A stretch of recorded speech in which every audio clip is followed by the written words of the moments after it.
Hello, and welcome to the Empowerography Podcast. This is a platform created for women's voices to be heard and a place to share their stories, journeys, and successes with the world for the purpose of helping other women who might be on similar journeys. We are empowering women one episode at a time. I'm your host, Brad Walsh, so kick back, grab one of your favorite beverages, and enjoy the stories.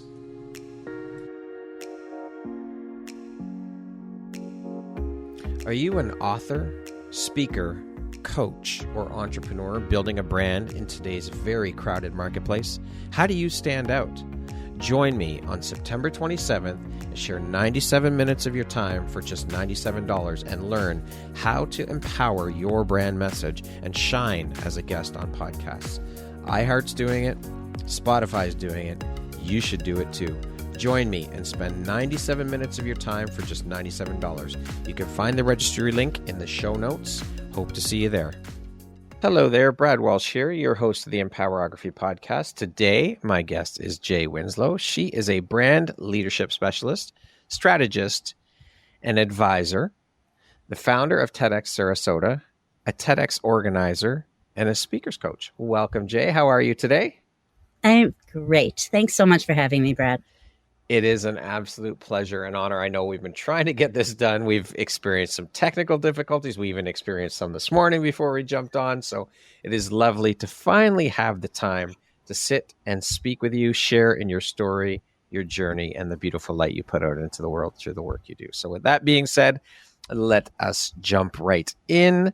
I want to start off by mentioning your quote that you start your bio off with, and that is, fitting in is not a recipe for success. Can you speak to the importance and relevance of that when it comes to entrepreneurship and life and your personal journey? Okay, so I'm just going to start from the end because it comes from my personal journey. No shock there. And bless you. And the reason that it came up is because when I was a kid, I did not fit it. Well, still, I do not fit in. I'm a little bit quirky. My friend, she's adorable. I said something about I'm quirky, and she said, no, you're unique. Okay. There you go. There are a lot of words for it. At the end of the day, I did not fit in. I cried myself to sleep. I wanted to die. That's kind of where it was. So, and that went on for many moons until I was sitting in a meeting. This is actually in one of my books, I tell this story. I was sitting in a meeting of VP level marketing directors in corporate, and I had this aha moment. Holy cow. I spent my whole life wanting to fit in so bad it physically hurt. And here I am sitting in meetings, sharing with people the value of not fitting in. Holy cow, universe. What wow. You know what? Yeah, like a mind. Whoa. Fuck. And yes. Total mind fuck. But it was just a total reframe also. What a bizarre, and how many of us go through this? You and I are just talking about whatever the rub is and the hard spots and the tough times and the whole what the hell stuff. It's really, what is there for us in that? It's so interesting. So for me, what I learned is that fitting in is not a recipe for success. Your brand depends on, what do we know about great brands? They stand out. What do we know about the value of not fitting in? It allows you to stand out. What do we know about entrepreneurship and being a leader? And that's why I call it brand leadership, because to have that audacity, to have, I don't want to call it confidence because I think that's a lie that we're sold that, oh, do this and you'll now be confidently whatever. Right. No, we carry it with us. The not fitting in didn't go away. I still have it, but now I can find my people. You are so magnificent at relating to other humans. And I know that the way that we relate, like you do that with, that's not just me and you do that with lots of people, but you don't see that as special because that's who you are. Hello. It's funny you mentioned that because I had a conversation with a friend probably about a year ago, and we were talking about this type of thing, fitting in and being authentically us and all of these things and our gifts, how we all have these gifts. And she said, you have an incredible gift of being able to hold such a beautiful space for people through conversation and letting people share. And I said, but I don't see that as a gift. She goes, that's exactly why it's a gift, because you don't even realize that it is. But it's such an incredible superpower and gift that you have. So we all have those gifts, but I mean, fitting in, you're right. It is not a recipe for success. We want to stand out. We have to stand out. We have to be who we authentically are. And so we go through life with this weird push-pull. Think of how many people when you're young are super popular. And then when you meet them when they're older and they're like losers, like their peak was like 6th grade. Yeah. And I'm not like, that's not like a judgment. It's just an observation. And I think, wow, like that's kind of crazy. So I'm feeling like I still haven't peaked and I'm grateful. And I have no idea what that even means. And I'm grateful. You were just asking me about my trip. Obviously, I'm in a camper, right? Yeah. Clearly, it's just not a house. I would blur the background, but I don't know how. Okay.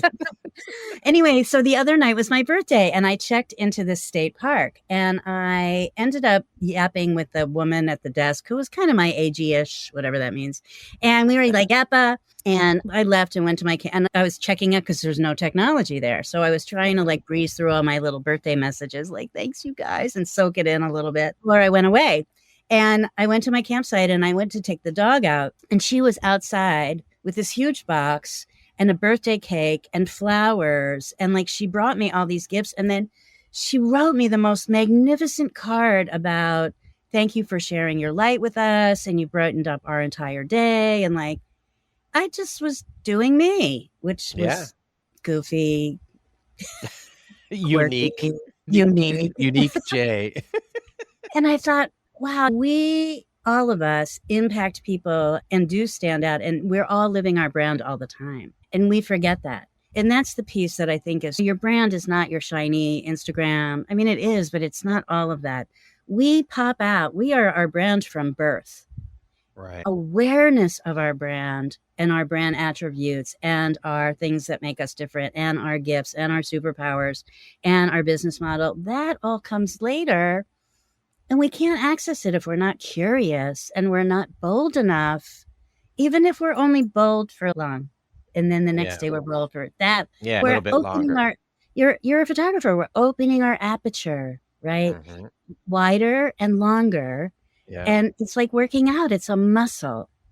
How are you able today to just open up that aperture and just see? And then tomorrow, perhaps you can let in a little more light on you so you can let a little more light on the world.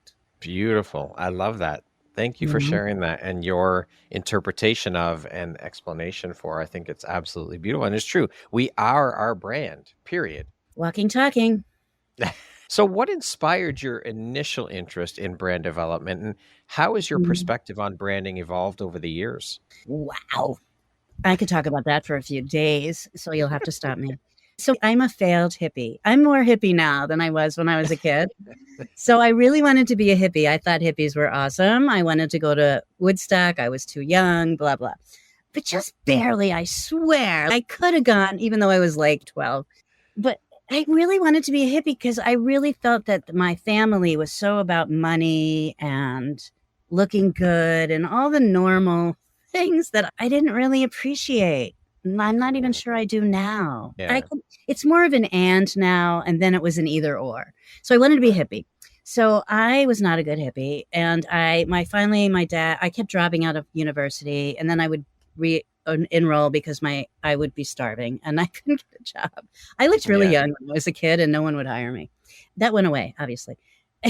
Anyway, I ended up failing ceramics because that's how I was going to be a hippie. I was going to send pots into the world and we're going to magically send back money. And I was going to live in a commune and I really wanted to be a hippie. So that did not work out. I went to college and I was so bad at ceramics that that department had thought I was kidding. Who fakes not being able to throw a pot? I could not throw a pot. I couldn't build it. I was just awful. And I had to take a design class. It was a requirement. And when I took this design class, everything changed for me because I was like, oh my God, the power of design. Holy cow. I have always wanted to be a change agent. I always wanted to change the world and make a difference. I don't know where that comes from.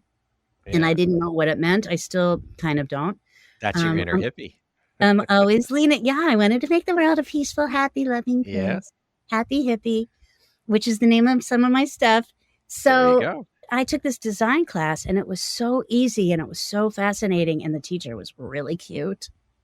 So I changed majors and I just got totally fired up and turned on by the power of design. Like everything in our world, the bed you're sleeping in, when you open your eyes, the first thing you see, your toothbrush, your clothing, your glasses, this bloody screen, everything is designed.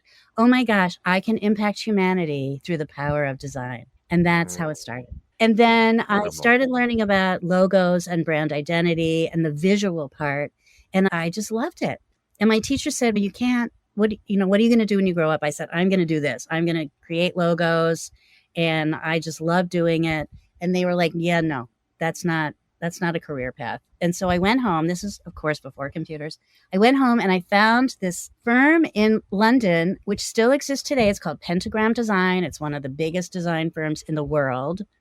And their focus was brand identity. I came back to school. I said, these guys are doing it and I'm doing it too. But then I'm so fascinated by business and I couldn't just do a logo. I had to know, this is before coaching existed. So none of these conversations were in the world. I needed to know, what was your vision? What's your mission? I wanted to know, what was your big picture view for your business? How do you want people to feel when they see your logo? What's important to you, which we now call values? Like all these questions. And that started me down this path of digging into what is a brand really? What are the elements of a brand? You found your calling. It wasn't creating bowls and pottery and ceramics and all of those things, but you found your calling, and that's beautiful that you found that. And it just set your soul on fire. You knew instantly, this is it. Period. This is it. Yeah. And it's evolved over the years. And then personal development saved my life. So I'm a big I say that flippantly, but it was very profound and still is. And it changed my life. It changed the trajectory of my life. And it's very much influenced why I speak to brand leadership specifically in developing ourselves, our strategy, our business, and our impact. As you said, we are our brand. So we do have to work on ourselves. We do have to have the personal development in order to progress our brand. It's not only that, but what I have found, and this goes back to what we were talking about, dear, is we have to develop ourselves so that we can hold the space for a larger container. So who you are at a 500K business and who you are being at a $5 million business, just like growing as a kid, you can't be in university and not know how to read. Like you have to develop these different skill sets, and your emotional intelligence, which we so undervalue in our world. We're getting better, but it's a big piece of being able to hold this larger container so that as the waves of life come crashing down, as life is a roller coaster, it's not going to be all like, woohoo.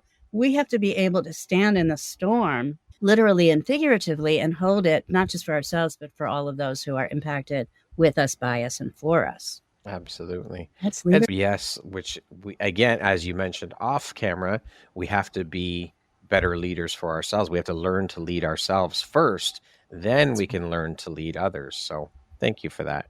Jay, what are some of the most common mistakes that you see that businesses make in their branding efforts, and how can they avoid them? The first one is what we've been talking about, which is they don't look at a brand holistically. The person that answers your phone when your business is bigger than you, if we start to look at it from that perspective, every element, every person who's involved in your business is critical. So who answers the phone and how they answer the phone is just as reflective of your brand as if you have an office, for instance, or you go to a meeting. Let's say you go to a meeting and you just had a fight with your partner. You are carrying that energy of, I'm having a crappy day. Here I am. I'm at the meeting. Hello. You think that you and your energy are not impacting that initial need, the whole meeting, right? Unless you gather your little self and change your energy, you are now taking that energy with you. That's true for every aspect of your business. I think of your business as like a diamond. It has so many facets. It's not a website. It's not a podcast. It's not your social feed.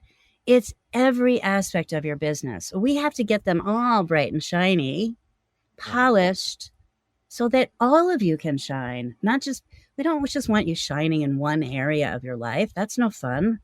That's actually a lot of work. But if we can design something that really is a fit for us, because we don't need more of the same in the world. We need more of you and what you are seeing, your lens, your perspective, your widget. That's what you're here to do. Just like you're noticing what I'm here to do. Just like we're figuring out, we're all figuring out what we're all here to do. Yeah, and that changes over time, and it changes in the season of your life. It changes as you gather your skill sets, as you tap into your superpowers. Like so much changes. So how do you evolve with that consciously, conscious evolution? Yeah. As we spoke about as well before we got on camera, evolution. We are constantly evolving because we are constantly growing as human beings. We're changing constantly. So we have to evolve. And so it's interesting that part of the pain that we feel like it's because we're not evolving, but I think it's actually the pain of staying the same. Very interesting. Yeah, I would agree with that. Like, right? Realizing that, yes, we're stuck in that comfort zone. Oh, crap. I'm stagnant. It's time. Things shit has to change. We have to move. We have to change. We have to shift. I was telling somebody, actually, I think yesterday I was having a conversation about, it's so fascinating to me that I love assessments and stuff. And even on Gallup, my number one strength is strategic. In Colby, I'm a quick start, like all of these things that would indicate that I like to get things going. And yet I decided for this year that my theme was going to be trust, because I couldn't envision my year somehow. I just wasn't really able to get I just wasn't seeing it. So I thought, I need to trust more. I need to trust the universe. Let's see what happens. And I've ended up having the most interesting year, and some really cool opportunities have come forward. And even from now, we're in August forward, like I've got cool stuff in August. I've got this neat event that popped out of thin air in September. October, I get to go do this amazing thing in California. November, I'm having this cool retreat. Like I have this whole thing planned out. Like, where did that come from? Trusting. And each of those projects is blooming into something that 4 months ago didn't even exist. It's so interesting. It's magical. How do we balance the dance between trusting and planning, trusting and strat? It's so like we forget that we're always dancing. We're like, we're supposed to set a course and go. No. Some people are. Yeah, I guess. I mean, did those guys really know when they were in a garage that like we would be talking on their machine? No. There's such an element of trust and just leaning in. People used to ask me when I did logos, so can you have this in 3 weeks? And then what do you think it's going to look like? And they would say that. And I would say, because I don't really do hands-on design anymore, but that was like that I've rolled into other things. But yeah. So I have no idea what it's going to look like. I get downloads. Like I just start playing and here it is. And and I will do my best to have it in 3 weeks, but this is, I'll get you something, but I have no idea what something is. Yeah. It's an experiment. It's like life is, and we get fooled. We've been sold this whole idea of certainty, which we will get in glimmers, which we will get when we do, and we lean in and we trust and we mature and we become aware and we attune ourselves to the signs and it's just not that simple. There's a lot of facets to all of it. Like a diamond. Exactly. See, I'm listening. I'm paying attention. I like that about you. It's an important skill set when you're interviewing someone. You got to pay attention to what they're saying. Jay, how important is authenticity when it comes to brand development, and how do you ensure that it remains central to the brand's identity? Great question. My observation is that it takes a lot of chutzpah to be authentic, right? I call it audacity. Do you have the audacity to be you and to infuse your you-ness, your uniqueness, into the brand, into the business, into life? So I think about when we're in relationships, right? When you go home, you can't be on all the time. No. And be like whatever your perception of perfect is, right? Mm-hmm. You have to have times when you can be you. How do you then do that in the world? And how do you let down your defenses or whatever that filter is to just show up as you? And again, I think that points to an emotional stability. Not, I mean, you can't be quirky and unique by, you can't fake that. Like, it is what it is. No. You also have to be willing. Like, I have to be willing to have people not like me. It's not like a likability thing. It's more a knowing that if we are all here to be our specific flavor, like when you go to get ice cream anymore, you're like, I want half moose tracks and then a quarter of this and then a little bit of mocha. And then you're like, you get to choose the flavors. Yeah. And that's the cool thing about a brand is you get to choose what your brand looks like. So if you want your brand to be quirky, great. And you want to work with unicorns, excellent. If you want to work with struggling barbers, awesome. Like, you get to choose. That's the neat thing about life is we become very caught up in our choices and we forget that it's a gift to choose. We all have a choice. There's always a choice. No matter what you're faced with, there's always a choice. So sometimes it's really helpful to work with someone else because it's very hard to see your own superpowers, as we were noting earlier. It's very hard to see what you do so easily and so effortlessly and think that I can't charge money for that. I can't make that a thing. Mm-hmm. My widget isn't the number one widget in my category. You can make up all these stories about why you can't, but what will help is working with someone that shows you why you can, must, and should, and what the world is lacking without you adding that piece, that spice, that nutmeg to the recipe. So it's, these are important items. It's very hard to do for yourself. It's like I always say it's like having something on your head, but you don't have a mirror. So we need that mirror to say, wow, that thing on your head is awesome. Or like, you have a thing on your head? Like, yeah. So, but we can't see that. And that's part of your brand. Your analogies, Jay. I do it a little more specifically. I like to wear funny glasses because then I'm already broadcasting. I'm a little bit different. Yeah. Right. So you don't have to wonder or ponder. There's no guessing.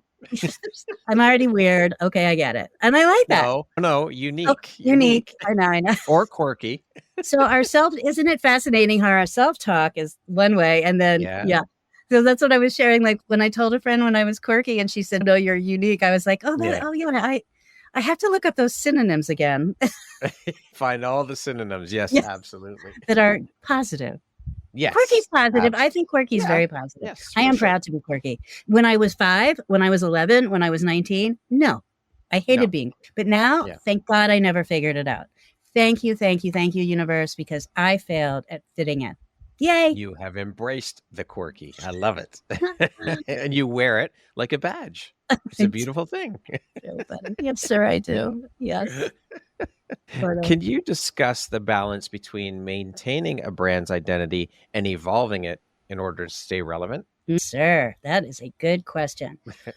So there are distinct times, and you will know when they are, when it's time to evolve or rebrand or whatever. Shift, evolve. Usually people come to me because sales are flat or they've fallen off a lot or they think that their marketing isn't working. So they think they need a rebrand. Oftentimes, this is kind of crazy, but one of the exciting things about living in this time is we have found that many of our paradigms are broken. Look at all the industries that are just a mess. Yeah, absolutely. So that's very sad, but that's partly because they have not evolved their brand. One of the things that often occurs when I do my diagnostics are that I will find that the model doesn't match the vision. It's possible that we're either using someone else's model or our vision has shifted or there's a lot of different indicators, but that's oftentimes when there's a flag and something will get our attention. Like before we came on and you were talking about some that are happening for you. It's a gift. It doesn't come nicely wrapped, shall we say. However, in hindsight, when we speak in a year, you'll be like, wow, that was a pivotal moment. So that we have these pivotal moments in our timeline. And so what I suggest is how do we become aware? The first step in any of this process is awareness and assessing, A and A. So we get aware, and then we need to assess. And when we do that, we collect the data that will then lead us and show us the new path. So sometimes we're just walking down the wrong path and it doesn't lead anywhere. And we need to find a new place to journey so that it opens into an expanse rather than dead ends somewhere. Yeah. And a lot of times what shows up is that we have now built a path that has a dead end that we couldn't possibly see a year ago, 10 years ago, whatever. Yeah. Mm-hmm. Does that make sense? Yeah, absolutely. Absolutely. So then we know what to take with us into our next iteration. Yeah. Do you see a lot of brands that are emulating what they see? Because you mentioned this, what they see as successful and working. Do you see a lot of that? Yeah. So I work in a lot of different industries. One of the cool things about what I've always done, even when I was doing visuals, is that we have this, it makes sense. When we're little kids, we're taught to fit in. We're taught to follow the kid in front of you. We're taught to hold hands and have a buddy. We're taught to fit in, wear the same clothes as all the other cool kids, whatever that means. And we have this impression of what that means to fit in. That doesn't serve us in business as an adult. We have to lean into, even if it's just a little bit to try it on, what does it mean to not fit in? And in many industries, like I spoke to someone recently and they wanted me to help with branding. And when I went to their website, literally everyone in their category, which was this funky there's so many things in the world, right? Every person, every business, and these are some big businesses, every website looked exactly the same. Exactly. It was wild. And I said, you guys, we could start by making your website different. And it could change everything. And they were like, oh, we can't do that. Really? So the answer to that is yes. A lot of people have this idea that we have to do it the way it's always been done. How many times have we heard that? Yeah. And it's not just of saying, like, it's real life. People are out there doing things the way it's always been done. And then they wonder why they are not sticking out from the pack, why they're not showing up as leaders, why they're not earning the business, because they fit in with, it's just a field of beige. Look at the current situation in the world. Fuck, not even business, but just the world where everyone is just, I have to say, I have seen a lot of people that are starting to wake up, which is amazing. And I think the wheels are coming off the bus and it's beautiful to see because things need to change. But there's still a lot of fucking people that are sheeple and they're just following the crowd and doing what they think or what they've been conditioned, what they think they should do, or what they've been conditioned to do. And it needs to change. And it is slowly changing, which is great. But, I think if anything, it's sort of like we live in I call it a silver bullet time. Like everyone's just tell me what to do. Just show me what's the fastest path to whatever. Yeah. And it's such marketing bullshit. Yep. So if we take marketing, like you and I are a little bit immersed in the online marketing world, but we're being marketed to all the time. And now most people don't. One of the benefits of my maturity is that I've seen a lot of things unfold, right? Yeah. So I remember when there was a men's clothing store, and I can't remember, I want to say like Joseph Banks or something. It was a very fancy uptown store.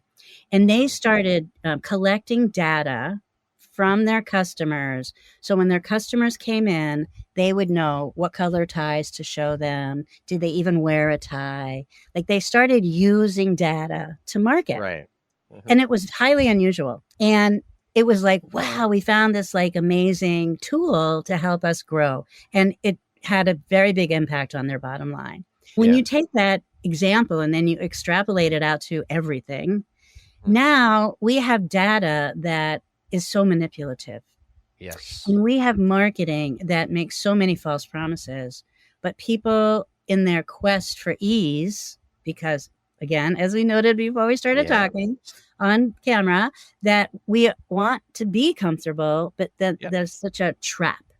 It's such a trap. For sure. So many humans just want to be comfortable. They want to make it easy and they don't want to struggle. And so they want the silver bullet. And it's such bullshit because part of this journey that we forgot is we are supposed to figure it out our recipe for success. Mhm. Like, you can't get that from someone else. It's only yours. No. That's one of the cool things about being a human. And Yeah. we've marginalized it and minimized it into having no meaning. Yeah. And that the silver bullet that someone else will provide has all the answers. And that's a lie. It's marketing. You have been sold a lie. Yeah. There is no silver bullet. There is no quick fix. You got to do the fucking work. Period. There's no way around it. You can stay stuck in your comfort zone. Absolutely. If you're okay with that and you don't want to push yourself any further, you don't want to succeed any more than where you're at, that's okay. There's nothing wrong with that.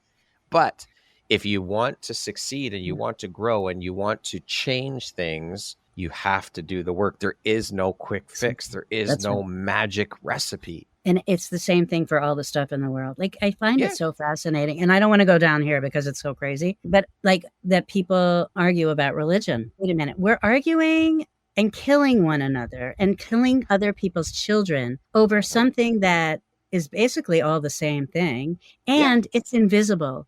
Hello? Yes. Yeah. Wake up, people. What is the point of that? There is no point. It's so crazy. And it's we could spend hours on that.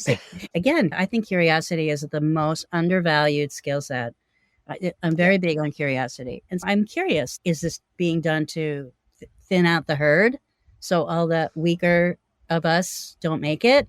Is it being done because of the economy? Like, is it an economic question? So we just want to monetize off your comfort? Is it like, who was I listening to the other day? And they were saying how for years, oh gosh, I love this, that we have been being sold comfort for a couple decades, easy. It started post-World War II. Like, a lot of this is post-World War II thinking around comfort, having a home, having a bigger home, having a car, having a better car, having clothes, right? Like, it was a lot around comfort. We're still, what kind of pillow? Like, I saw a thing the other day. You can buy this thing and you put it on your airplane seat so you can raise your feet and have a little footrest. And what?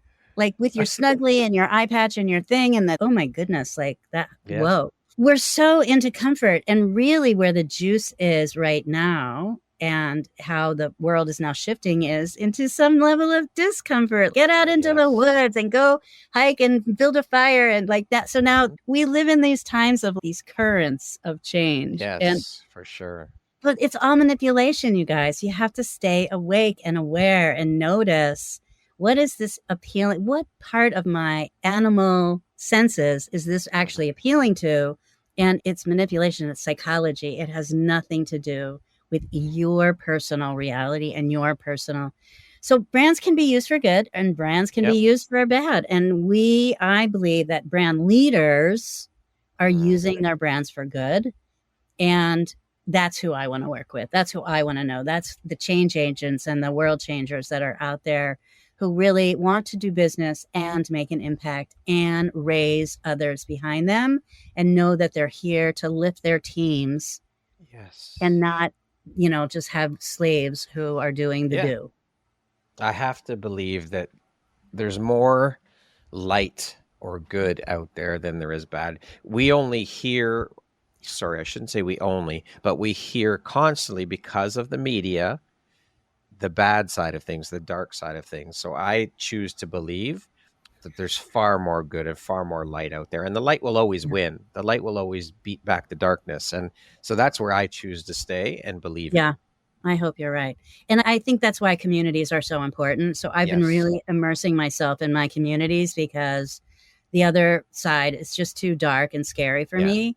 And I start to lose faith and trust and hope. Yes. And in the minute I walk into a room, that's my people and my communities and these positive uplifters like yourself, everything changes. It's a completely different, it's a different conversation. It's a different focus. It's different energy, vibe, everything. It just, we cannot do this thing. We need community. Community is everything. We do. It's absolutely everything. And it's beautiful to be around your people, the people you resonate with, because it does. That's exactly what it does. It lifts your energy. It lifts everything. It lifts your spirit. Yeah. And that's why you and I have talked about this before, but the value of being around people that they don't even have to think like us, but they just have a forward, uplifting energy of possibility. It's so beautiful. It's a completely different conversation than the ones that are out to get you and let's kill them all. And it's, I got to go now.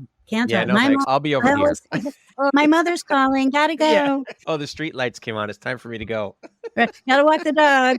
Yeah, exactly.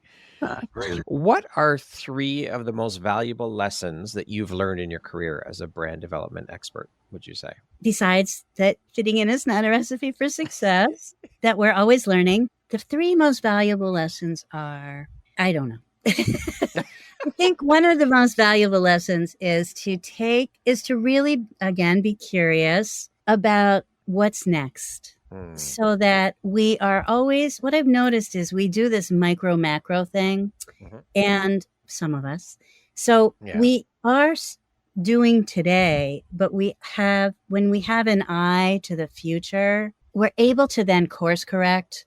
So that strategy, whether it falls away or stays in place, it's still serving you. But that ability to be micro macro it's a really useful skill set for a business and for a human to just be able to dance with all that is. And then I'm trying to think of some of my I call them Judy-isms, and we all have isms, all that stuff that we say all the time that are really our own life lessons in our back pocket. I can't think of any right now. Which is fascinating. The one about fitting in, that's definitely one for sure. That is one. Yeah. And I just think that I make these. So I have a clothing line that I'm in the process of rebranding, and it will be called One Happy Hippie, actually. And I make these positive shirts. And one of the shirts says, forged in the fires, molded with magic. And I think we forget that we are forged. The fires hold more than the heat. They also hold the magic. And it's very challenging to dissect the magic from the flames and the heat and the fire, but to have the faith that it's there and will reveal itself, I think it's a really important asset. I created that. I actually shared that with a friend of mine who is an amazingly accomplished human, and what she's gone through, it's pretty unusual, thankfully, in our world. But boy, did it mold her magically. And it was hell. Again, it's that trusting piece, right? Trust comes in. And I think it's also like the willingness. And sometimes this is really hard to shift our gaze because it's almost like staring at the fire. It's so hypnotic. And being in our own shit is so hypnotic. Yeah. But to look elsewhere, to be able to shift over there and see possibility and see beyond it and see on the other side of it, that takes something from us. Probably the last one is around imagination. Imagination is so also undervalued in our silver bullet world. We just want someone else to figure it out for us. And we forget how magical it is to use our imagination and our creativity and learn to walk on our own. I think we've forgotten that because we were incredibly creative and imaginative as kids. That was everything. Our imagination, our creativity, our freedom.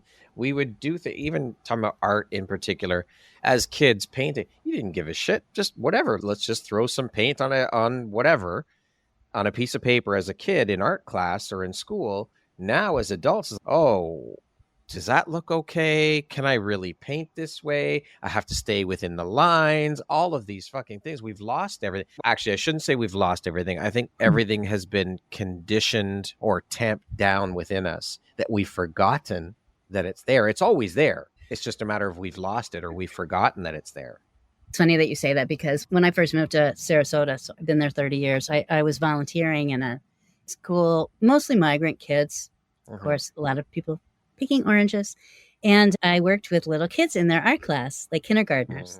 And there was one kid, and he made his painting, his paper. It was all black. It was mostly brown. And then over that, it was all black. Like, who does that? I don't even know I have no idea what it was. And I said, and he was like, look. And I said, wow, look at that. You created something from nothing. Now, this is a kindergartner. And he looks at me like, what? And it took him a while to process. You created something from nothing. And then he goes, all of a sudden it just washed over him. And he goes, I did. And to me, that was like, I knew I had planted the seed for him to see a little differently. Yeah. And that's the part that I think for me is a big part of what I'm up to is I help people see a little differently. And we all need that because we all have this really interesting, I can't remember what this is anchored in the story. But when I noticed, I was a suicidal kid. And when I took my first personal development class, it changed my life. And I realized that I could not be happy and sad at the same time. Like I had to choose. You're choosing. Oh, yeah. I'm choosing to be sad? That's ridiculous. No, make a different choice. And then I realized, no, it's not happy or sad. In that case, it was. But for every decision that we make, there's a spectrum. There's all these different opportunities, options available. We make it like it's this or that. And we lose out on this. It could be this, or it could be this and that, or it could be a lot of this and a little. Like we forget that. And it is because we have our creativity literally taught out of us, as Sir Ken Robinson did his TED Talk. It's so sad. And as adults, it's so important, especially people in business. It's so important that we reinvigorate and re-access those parts of ourselves that have been shut down or tamped down. And how do we allow those back in so that they serve ourselves and others? Like, how does that even look? How the fuck do we make them shine? Share them with the fucking world. It's there within you. That's like the diamond, right? Polish the diamond. So this is a great segue into, you had said that you help people to see things that they don't normally see. And this also plays into what you do as a speaker's coach. You help people find and harness their unique voice and style. So how do you do that through speaking? How do you help them find and harness their unique voice and style? First of all, it's this part about choosing. So part of it is to notice what you're choosing now. So the example is that we know that many people choose to stay comfortable. You know, the world is crashing down around you. Yeah. And we know that's very uncomfortable. We have this story that it's comfortable. So someone like me, a big part of what I do when I initiate with somebody designing their talk in particular or their business is to look at where are we now and how does that serve us? And then tell me a little bit about your backstory so I can see how your uniqueness is woven into that tapestry. And then how do we then extrapolate particular areas or messages or themes that are repetitive that it's very Joseph Campbell, I guess. What's been your hero's journey so that we can then take the life lessons that you've created, that you've lived, that you are an example of, whether you're 15, 50, or 100, you have different wisdom to share with different audiences in different ways. What does that look like? And it's almost like a paint by numbers. Like I collect all the little dots. It's funny because the overarching name of my business is called Bright Point Creative Solutions. And when I first launched it, people were like, what? But I see that there's all these little points of light, like stars in the sky. And when we connect them as a constellation, it reveals something very specific. And those were all the bright points.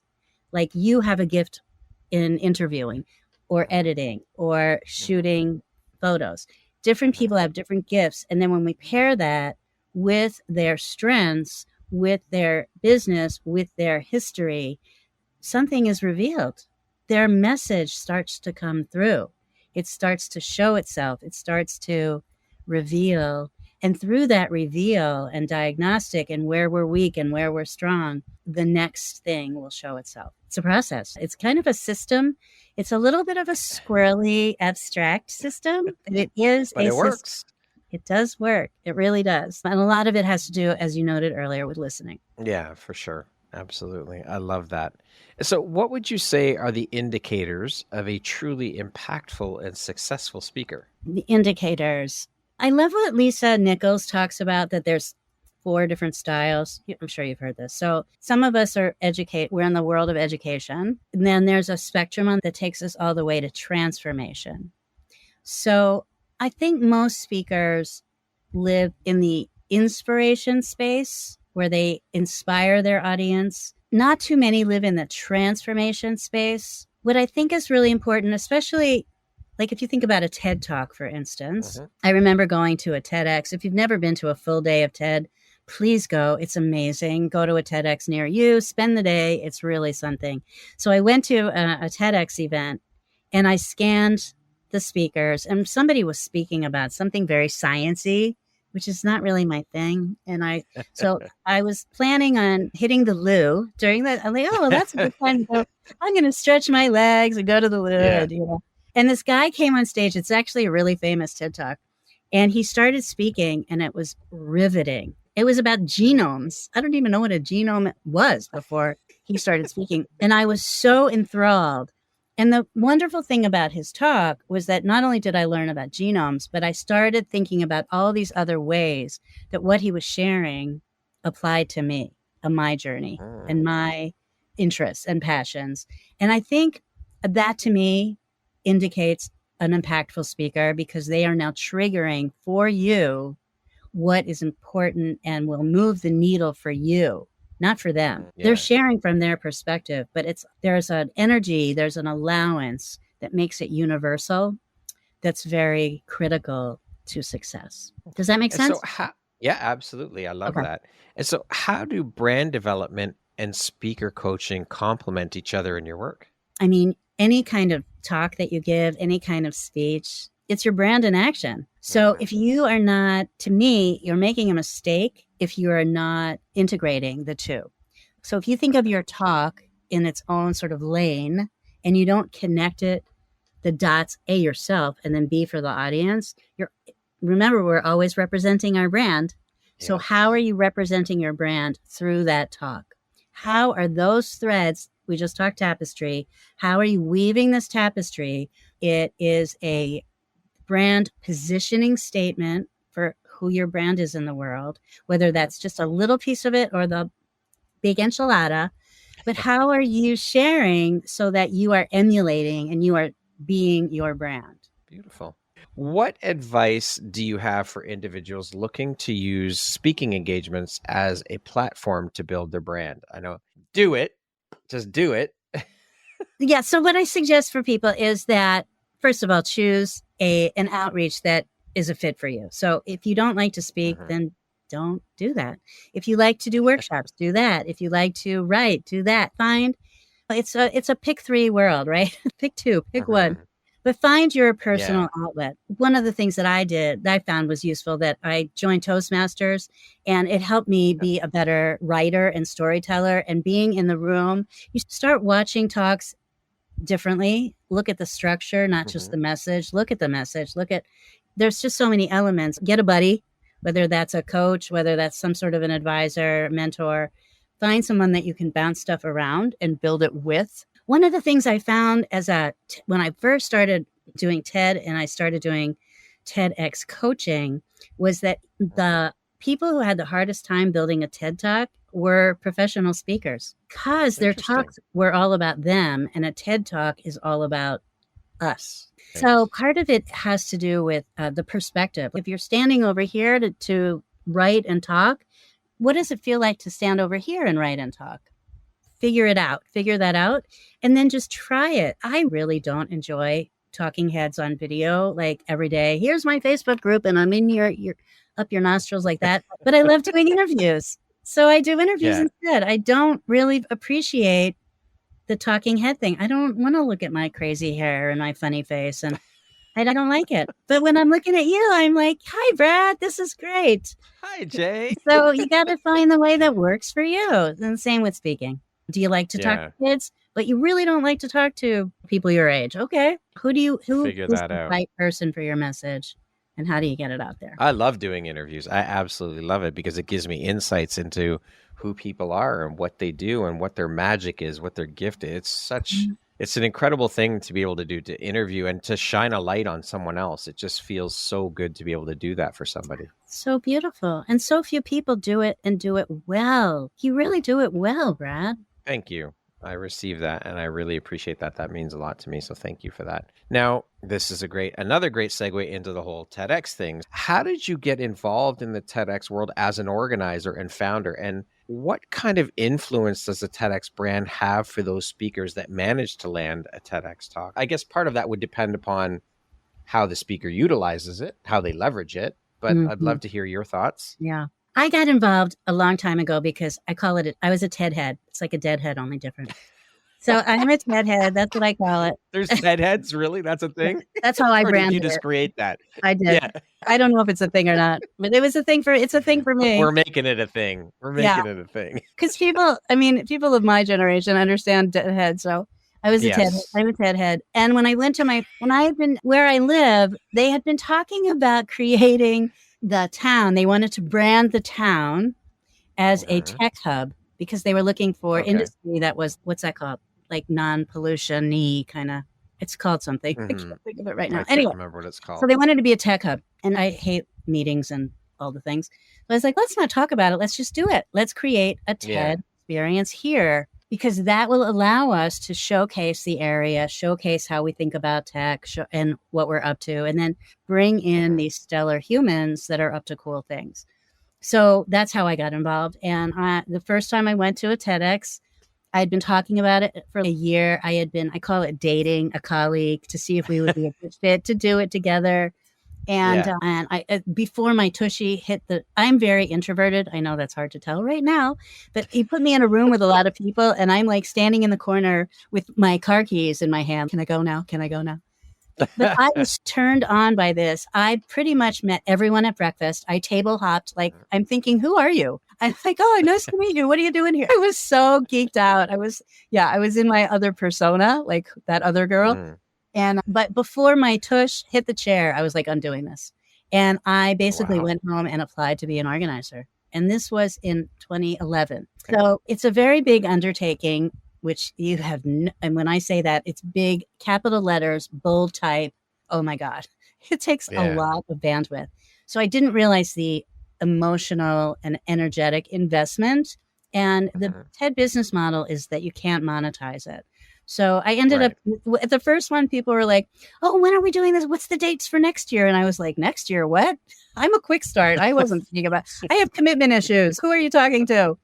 So I ended up doing it for 6 years, but I think it's changed. So the value that it had and what you're talking about regarding leverage, one of the things that many people miss is that a bunch of it is up to us to market and leverage the talk. Now, my most successful student, if you will, mentee, she has over 5 million views on her talk. She worked so hard on that talk. She must have done 9 or 10 versions of it before it hit the stage. And it takes a lot of work. She did a great job of pushing it out and marketing it. But there was a tipping point where it really took off on its own. Part of it was because it was very timely. The topic. It's a trending topic. It's a pretty evergreen topic. It's in regards to health. And so she had this wonderful trifecta kind of reasons why it would be so viewed, but you never know. So that's part of it. In some ways, I think TED has lost its cachet, and I feel terrible even saying that, but I believe it's true. Partly because when I first started, I think there were 2,000 TEDx's around the world. Now there's at least 3 times that number, I believe. There are so many talks. So the need for more speakers is great. It's much greater. However, the support and coaching is much less. So they're not in really the style of a TED Talk. They're in the style of however you feel like doing it. And it's been sort of watered down, and it's gotten much more political because as TED grew, originally they were very much a renegade community. But now because of liability, because of insurance, because they're a huge corporation now, they have a different kind of liability. And so they choose speaking and topics that are much safer. So they're not as groundbreaking in that regard. Yeah. So there are a number of reasons. However, I think it still has a lot of value if done correctly. But it just doesn't hold the same prestige as it once did because it's been watered down because they're handing out licenses like candy to Yeah, it's people. become very saturated. Like I know in my area, like in Florida, if you look up how many TEDx's are in Florida, it's kind of staggering, actually. Wow. So that level of saturation has an effect. Yeah. But I mean, it's odd because it's not like they're expanding for money. They're not getting money for these licenses, right? I don't know the process now because I have not been involved since 2016 with the organization. My work is with individuals who are seeking to be better supported than they likely are within their particular TEDx vertical. So if you come in or asked to do a TEDx I don't even know all the ones near you, but let's see, there's one in Red Deer because I know that's a place. Yeah. I know that exists. So if you're doing one in Red Deer, they may or may not have a qualified speaker coach to work with you. I worked with everyone individually as well as I found a model that really worked, was really powerful and was really fun. So it helped people get better. And that's what we're after. So whether it happens at the event, in the process of the event, after the event, my intention is that you're going to build something that you can use for TED, that you can dissect and reuse for other platforms. Somebody just sent me their TEDx that they are now using in a college course. So they reworked a lot of it, but made it specifically for this course. So you should have, when you walk away from it, you should have the makings of material that can be used cross-platform in many different ways that will serve you for a long time to come if it lines up with your brand. Yeah. Do you miss the TEDx world, like being in that? I get really hooked in sometimes. Like sometimes people will come to me and say, "Hey, let's do a TEDx," and I'm like, "Okay, hold on," and I'll say this part there. I've got this right, like the devil over here is don't do it. And then over here, I'm like, oh, this is going to be so fun because one of the things I love is sourcing speakers. So I'll start to go to all these conferences and I'm running up to the speaker at the end and saying, hey, did you do a TEDx talk? That would be an amazing. Did you know that you could? And then finding the speaker and curating and building the event. Yeah. Yes. And I have just, oddly enough, I have hatched an idea in the last, it's been like maybe 6 months, maybe not even, that I think is going to assuage my desire to do something like this. And it is a speaker series. One of the things that I created out of TED is I created an event called an Ask the Speaker dinner, because a lot of people, after you give your talk, are so curious, like about the speaker, the story behind the story. So I started having these dinners that if you were interested in that topic and that speaker, we would come together, we would have this very upscale dinner, and then we would have a session an Ask Me Anything session. And they were extremely popular and super fun. And at first I got in trouble by TED for doing them. And then they wanted me to run it as a pilot program, which kind of tells you a lot about the organization, but I just love doing them so much. So we're creating, I actually have a partner. Awesome. And we've done some other events together and cooking up something right now. And that's what my sounds awesome event is. Yeah. So that should be beautiful. I have no idea how it's going to evolve exactly, but we're leaning into it. I think it's going to be really fun. I'm sure it will be beautiful and powerful because you are involved and you are beautiful and powerful. So it's bound to be amazing. Thank you for sharing that. Thank you for asking. What do you think? Yeah. What do you think your unique skill set or superpower is that's helped you become successful? I have no idea. Isn't that funny? I think it's your uniqueness. Here's the funny thing about branding. Other than my quirkiness, I'm not really sure. My uniqueness, I have to replace that word. I actually like the word quirky. I like being quirky. I'm thrilled that I'm quirky and I'm not normal. Own that shit. I am delighted by it now. When ask my 16-year-old self who wanted to just off myself immediately. Now I'm like, yay me. It's so funny that I don't know. All right. I think it's my innovator qualities in that I call them peanut butter cups, which I learned from Andrea J. Lee. I don't know if you know her. She's delish, Canadian. No. It's a peanut butter cup. You take a couple different sort of disparate ideas and you make something new. And I love doing that. I love innovating. I love seeing people's brilliance. I love playing with possibility. I don't know if these are my superpowers, but this is just what I enjoy. And I've been told they're my superpowers, but I don't really know, which I think is run with that. I say yes. So yeah, when I do the assessments, which I love assessments, they crack me up and I think they're very insightful. That's what shows up, is that I am this between imagination, innovation, and entrepreneur. That's kind of my sweet spot. And so that's where I like to play and identify. And I'm great at doing it with other people, not always with myself. Isn't that always the case? Yes, it always is. Speaking of success, how do you define success? What does that word mean to you? I think it's being happy with, I call it a life of riches. It's not about money.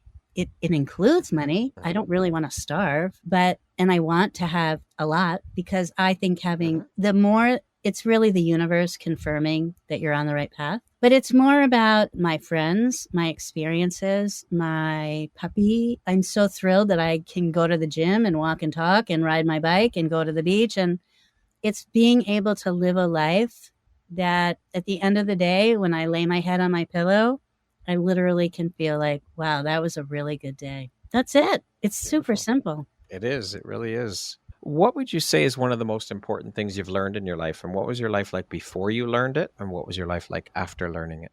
I don't think I could put it in these terms when it happened. I guess I could. A big turning point for me was when I did my first personal development course. And I was sitting in that room and I realized that I could no longer blame my parents. It wasn't their fault. I mean, I could, but there was no juice there. And that it was up to me. And so it was all up to me. And I was like, yay, it's all up to me. And then I thought, oh God, it's all up to me. So it's that. It's the piece of taking ownership of your life and realizing that this is a canvas that you are painting on. And what a gift. And what a responsibility. And how can we make that fun? Because that's what it all comes down to. We are the only ones that can make the changes in our lives, that can make our lives what we want it to be. That's like you said, it's a blank canvas. You can paint whatever the fuck you want, and it could be whatever you want. And then beyond that, Jack, I love Jack Canfield. I love Jack so much. I got certified. I've done so many courses and all the things, right, for over 20 years in the coaching, consulting, personal growth. I do it all. I'm a junkie. Yes, sir. I'm a junkie. But Jack speaks it like this: E plus R equals O. Event plus response equals outcome. And so that event can make us or break us, but we choose our response. Your response can change at any time. It's not just a forward look. We can do it in our rearview mirror, but how we respond has an outcome. Not responding has an outcome.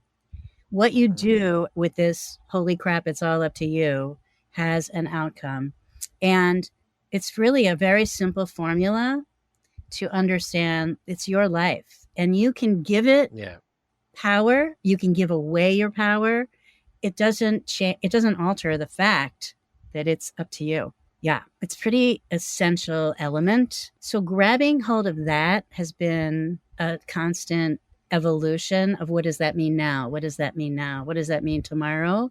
What did it mean last year? And just really going back to that, I think you and I talked about this offline, assessing. And the first step is awareness, like noticing, and then assessing that data, right? And then how do we apply that data moving forward? Really, it's been a big deal for me. It's changed my entire life trajectory. Incredible. That's powerful and profound. E plus R equals O. I love it. Yeah.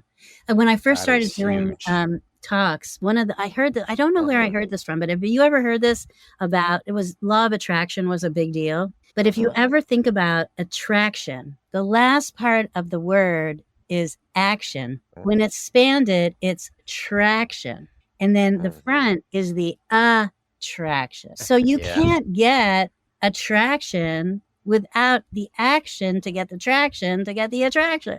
Like it's there you go. And so that you can't make this shit up. It is what it is. That's it. It's laid right out for you. Yeah. You can't just sit back and expect to attract everything and everything to fall into your lap. You have to action the items. You have to do the work. That's right. That's right. Yep. So part of it's that. Part of it is, I think as we age, like fine wine, there is a part around resilience that's really important because, and I tell this to a lot of my younger, I'm on a very big soapbox about this. I think we're losing, especially I call it AC after COVID. In this AC world, there's been so much trauma and so much PTSD, and we're really ignoring it in our culture. It's very strange. As a result, we are losing so many young as well as not so young, highly sensitive, quirky, unique individuals because they are so undone by not fitting in, by the isolation,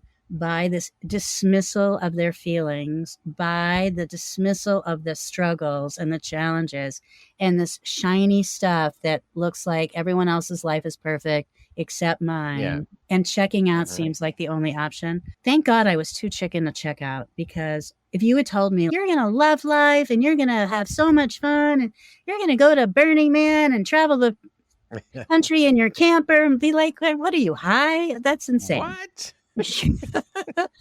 And here I am loving life and traveling the world in my camper. It's wow, really? And going to Burning Man. You're going to teach and write. Yeah, it's crazy. But these kids really don't see that there's anything else or anything else available or anything else they could be or are being. And we're losing them. Because they're emotional, highly sensitive. These are the leaders. They are not supposed to fit in. We are not supposed to fit in. You're being sold this bullshit about fitting in. Come full circle, right back to where we started about fitting in. It's so sad. We are all unique. You can't fucking fit in. And so here's the rub. Why do we want to fit in? Why do we think that's the holy grail? Because we've been conditioned to believe. That's why. How many times did your parents, why can't you be like all the other kids? Why can't you get an A on your test? Why can't you? Why can't? So the mixed messages is, I have a friend that, oh my gosh, it's such a sad story. But when I watched this in action, I was heartbroken. His kid is extremely sensitive and going through a very hard time, not unlike me. So on the one hand, your parents tell you, oh my God, you are amazing. You're beautiful. You're brilliant. You're this, you're that. I'm so glad you're my kid, right? 15 minutes later, they're like, why can't you clean up your room? Can you load the dishwasher? Why didn't you do your homework yet? So which iteration am I? That louder voice always wins. And that louder voice is telling you that you're not good enough, that you're not powerful enough, that you're not smart enough. And we get so hooked by that negativity because we're highly sensitive, we're screwed. And so we have so much more work to do to overcome that. And again, for me, it was personal growth. You can tell me how fabulous I am a million times, that I had to find some morsel of myself that was ready to choose something else. And it took a lot. Yeah, for sure. I mean, you can tell someone how wonderful they are, how amazing they are, how beautiful they are. If they don't believe it, it doesn't matter. You can do all the talking in the world and it's not going to change anything. Yeah, exactly. So there's a really big gap between the words and like getting it into your cells. It's really different. Yeah. And that takes repetition. It's a neural path. And I didn't know that. When I got really depressed, it was so dark. And I ended up rewiring my brain. Now, could I have told you that in the moment? No. I was so on the edge of darkness that I pulled myself back from it. It was a survival mechanism somehow kicked in that pulled me back from that darkness into some sort of light and started a different trend, because the neural pathways, the wiring was so strong and so intense that I could not break free from it. And it was sort of, I think it was a survival, something kicked in that saved me. And then later I realized that I had rewired my brain, but it was not conscious. Now it is. Now I literally am clear, conscious, and work on it. But that was a good 30 years of just, whoa. It takes practice. It takes dedication. It takes work. Personal, So I've been on this path for 40 years. It's never ending. We never stop growing. We never stop evolving. We never stop learning. We're always constantly growing because we're always evolving. Yep. And work is never done. There's never done. But there is a very big gap between evolving, because we're all evolving. You're evolving from being a kid to being a teenager. Some people become a parent, they get married. Those are right. But they're still doing the same They're still waking up, going to work, coming home, eating, going to bed. Right? That whole. Yeah. Then there are others that consciously choose to evolve. They actually ponder. We ponder, who do we want to be now? We ponder and contemplate, what do we want the world to look like and how will we participate in it? We think about so many other aspects of that diamond that many people just don't. But that's a conscious choice, as you said. Yep. For sure. That's what a brand leader is, right? Yeah, there you go. Again, we're bringing everything right back, full circle. I love it. Okay, we're going to jump into a little rapid fire section here. So the next grouping of questions just be 1, 2, 3 word answer type thing, okay? How would you describe yourself in one word? Purple. I already know the answer.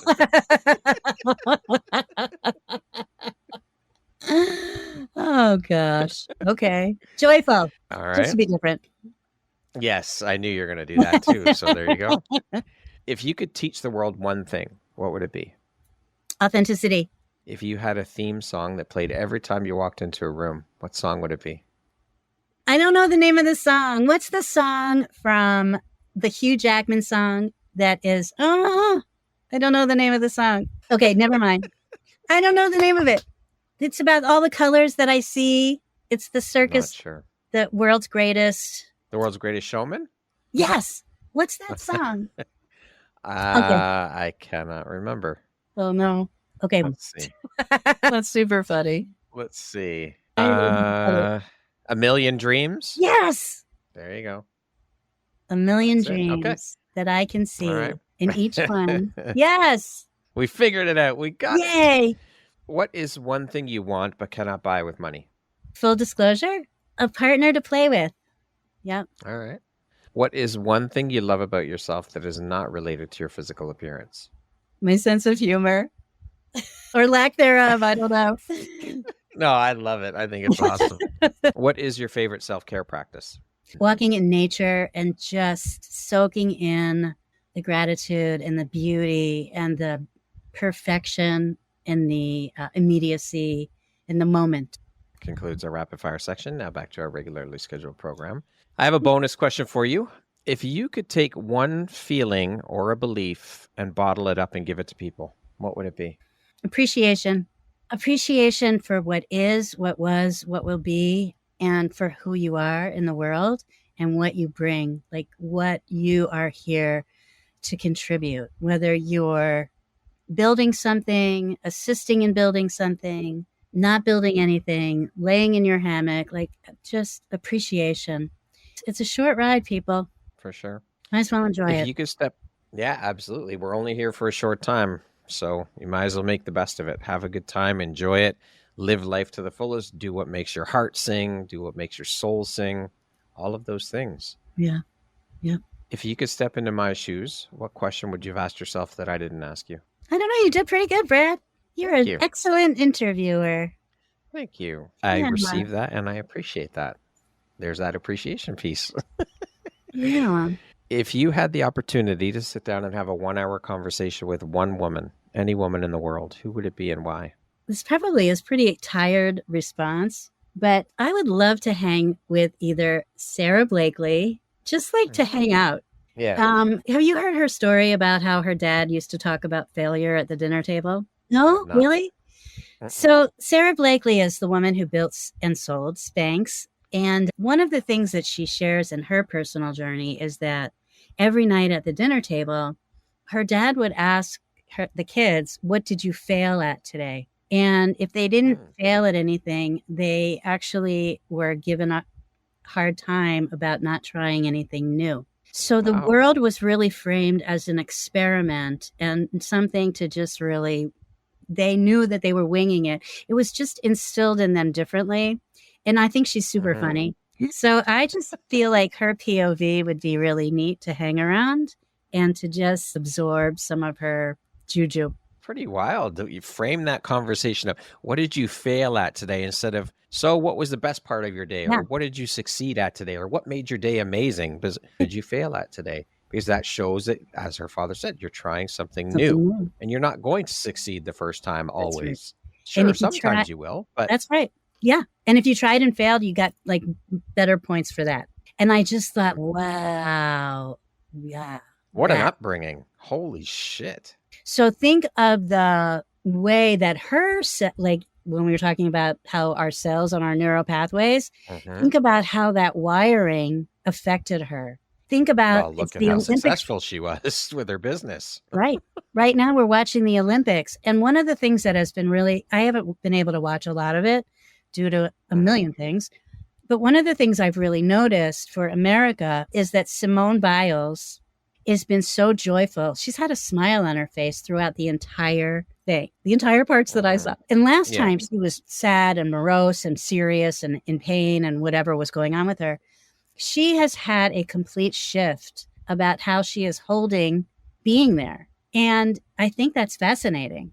So she's another one. I love playing with her because I think she did that consciously. I think that she has evolved into this leader that she is now standing in a place that is so strong and so unwavering and so clear that she can be there and be happy no matter what. Wow. And it's the conscious choice. We choose. We always have a choice. And I think that would be fun to talk to Sarah and then talk to Simone because they're different generations and also different generations than me. So that would be a blast. For sure.